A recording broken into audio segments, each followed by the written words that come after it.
Je fais partie maintenant, c'est ça la vérité, de la grande famille, de ceux qu'on appelle gentiment les personnes âgées, les personnes de l'âge d'or, les personnes du 3e âge, du 4e âge, bientôt du 5e, là. Les aînés, les seniors, les anciens. Moi, j'appelle ça les vieux. Aujourd'hui, on pense qu'en changeant le vocabulaire, on va changer la réalité. Ça ne change rien, là, je vous le dis. Vieux, aîné, c'est la même chose, là. Alors, moi, le mot vieux, c'est mon préféré. Parce que, vous savez, on paye cher pour un vieux char. On paye cher pour un vieux meuble, pour un vieux vin, pour un vieux tableau, pourquoi pas pour une vieille personne.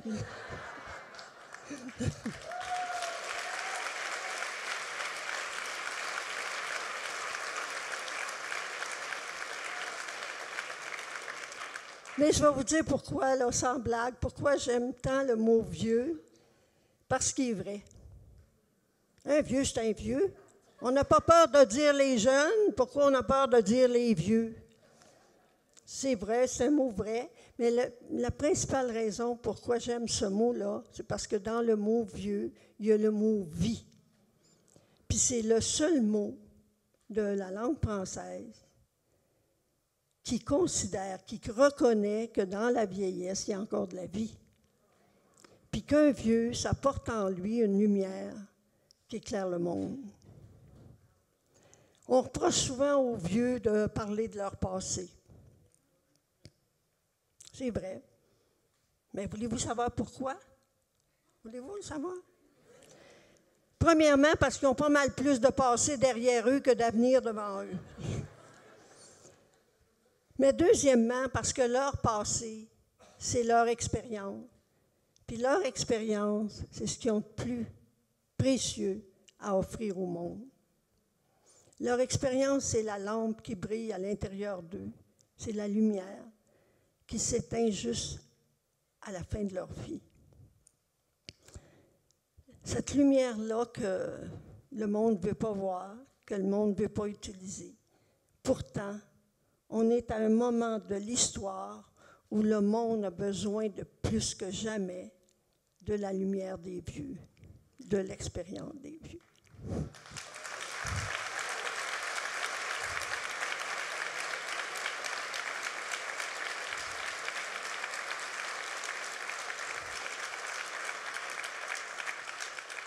Tout ça pour vous dire que j'assume ma vieillesse, même si je suis très consciente que c'est la dernière étape de ma vie.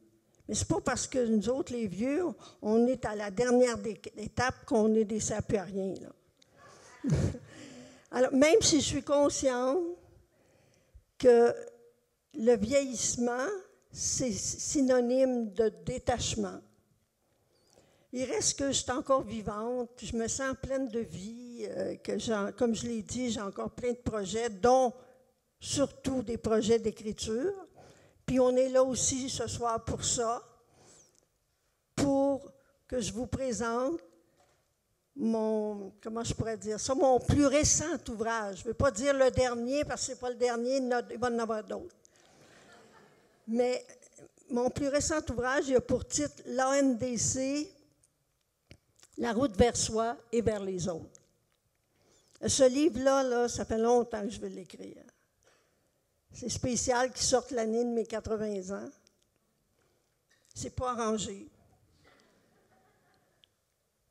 Mais pour moi, là, c'est important de l'écrire parce qu'il représente la fin d'une étape de ma vie, la fin de ma deuxième mission. La première mission, moi, c'était mes années d'enseignement à l'école secondaire Higo, là. C'est presque 20 ans, ça. Ma deuxième mission, c'est tout ce qui touche autour de la création de l'ANDC, du CRAM, etc., etc. Là. C'est presque 40 ans de ma vie, ça. Et pour moi, le mot « mission », c'est un mot important parce que la mission, c'est la manifestation extérieure de la force créatrice intérieure. Fait que ce soir, j'ai un sentiment, en vous présentant mon livre, j'ai un sentiment d'accomplissement. Puis que si je n'avais pas écrit ce livre-là, j'aurais le sentiment de ne pas être allé au bout de cette mission-là. Alors, ce livre-là, il comprend 3 chapitres. Le premier chapitre, il a pour titre « Mon parcours ». Alors, je parle de ce qui, dans ma vie, m'a amené à créer l'approche non directive créatrice. Le deuxième chapitre, il y a 2 parties. La première, je vous présente toutes les personnes qui m'ont influencé. Les personnes qui ont eu un impact sur ma vie. On a tous dans notre vie des gens de qui on peut dire, si je n'avais pas connu ces personnes-là, je ne serais pas la personne que je suis aujourd'hui. Mais moi, il y en a eu plusieurs. Et je présente chacune d'elles. Et c'est drôle parce que quand j'ai fait la dernière lecture de ce livre-là, avant de l'envoyer à l'imprimeur, j'ai réalisé qu'il y avait 8 personnes, 4 hommes, 4 femmes. Et ça non plus, ce n'est pas arrangé. J'étais très contente.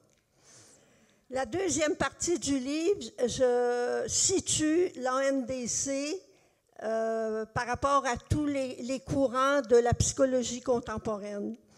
Puis aussi, j'explique pourquoi cette approche-là, qui a commencé par une graine dans une terre heureusement fertile, aujourd'hui est reconnue non seulement au national, mais à l'international.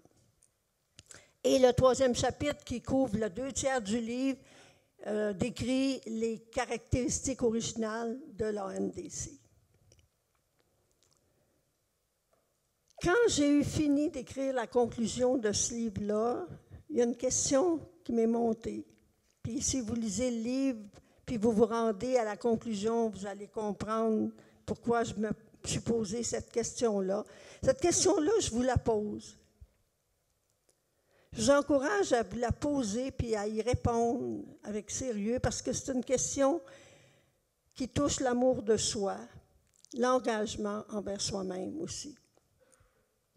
Alors, je me suis demandé, Colette Portelance, qu'est-ce que tu aimerais laisser en héritage à tes enfants, à tes petits-enfants, à tes élèves, à tes lecteurs, à tous les gens qui t'ont connu? Bien, je vais vous dire, j'aimerais laisser en héritage le souvenir d'une femme intègre, d'une femme qui a toujours aimé la vie et l'aventure, qui a travaillé tout le temps à dépasser sa zone de confort, qui a consacré un temps puis une énergie à la relation humaine, qui a affronté beaucoup d'obstacles, puis qui a rencontré plein de défis pour se réaliser, pas juste professionnellement, mais personnellement. Pour réaliser ses rêves, puis qu'ils ont réalisé ses rêves, tous. Et puis, qui a toujours travaillé à aider, encourager les autres à en faire autant. Et je termine avec une phrase de Simone Veil. Il restera de toi ce que tu as donné. Merci.